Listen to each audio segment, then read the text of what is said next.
This is World History Day 16. This is 16b. We're talking about ancient India and the caste system that was led by Hinduism.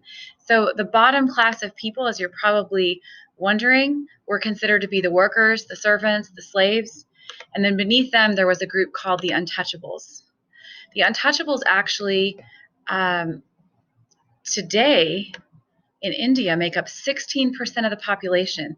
The caste system is still a huge problem in India today. It's a huge tragedy. It hurts God's heart, this idea that certain people you shouldn't even look at, shouldn't even be around, the untouchables, the unclean people. And they have many names. You can see some of these names. The government of India even still uses scheduled castes and makes legal these derogatory terms. Here's a photo of untouchables.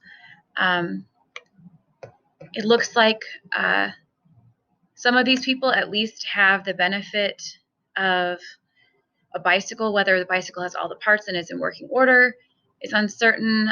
They're kind of trying to make their way among burning rubbish. Another photo of some untouchable children. These children are amazing and created by God.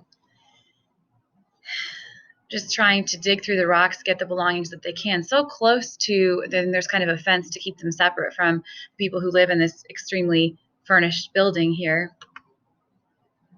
And this is kind of a lovely picture because of the lighting, but how they don't get to have a regular roof. It's kind of a tarp instead. Now, in addition to the caste system, in India, the cow is really important. And some people feel that some nutrition issues could be avoided in India if it wasn't for the Hindu belief that the cow is sacred and the cow is given the best to eat and the best places to stay and can kind of go wherever it wants to go. Hinduism, to kind of wrap up Hinduism, this is where Hinduism is in the world today as we look at this map. So we can see that today, most Hinduism is in India. Now, keeping in mind that South India today has a lot of Christians in South India as well. But in terms of the worldwide, if you're looking for people who are Hindu around the world, there's only these few countries where there's that many. There are some in the US, but it's just kind of that general low amount around the world. Still, Hinduism is after Christianity and Islam. Hinduism is the third largest religion in the world. Now, between the time of 1500 BC to 300 BC is considered the Vedic age in India.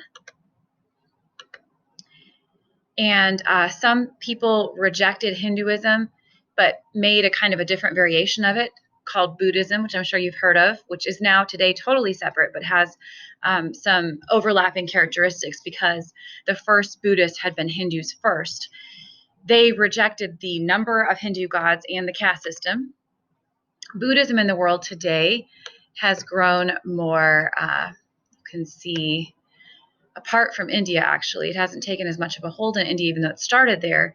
It has grown more in other regions of Southeast Asia and also in Mongolia.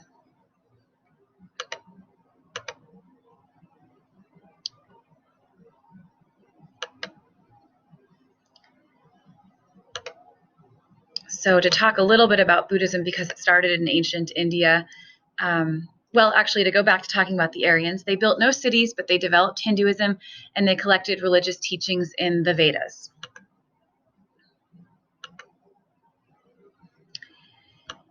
And then after the Aryans, towards the end of their kind of coming in, a portion of the Aryans called the Mauryas rose up and led the rest of the people through the Maurya dynasty in 265 BC. And their heyday was just about 40 years or so, not terribly long. And these are some characteristics of the Maurya Empire.